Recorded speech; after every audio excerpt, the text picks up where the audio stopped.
July 31 ലയോളയിലെ വിശുദ്ധ Ignatius 1491 ജനിച്ചു.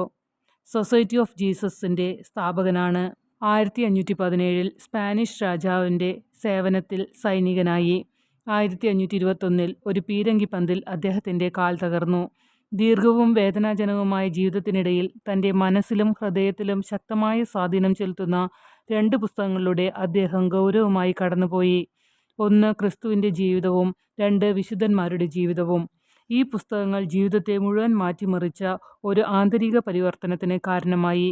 തന്റെ സ്വത്തുക്കൾ ഉപേക്ഷിച്ച് ദൈവത്തെ അന്വേഷിച്ച് ഒരു സന്യാസ ജീവിതം നയിക്കാൻ അദ്ദേഹം തീരുമാനിച്ചു.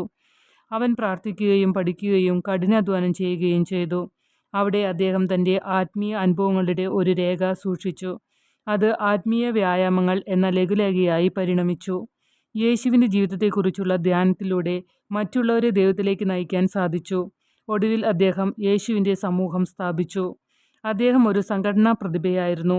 തന്റെ ജീവിതത്തിന്റെ അവസാന 16 വർഷം ഭരണം, സൊസൈറ്റിയുടെ ഭരണഘടനകൾ അന്തിമമാക്കൽ, വലിയ കത്തിടപാടുകൾ, ചെലവ് ക്രമം നയിക്കൽ എന്നിവയിൽ അദ്ദേഹം സമർപ്പിച്ചു. 1556 ജൂലൈ 31 66-ാം വയസ്സിൽ അദ്ദേഹം അന്തരിച്ചു.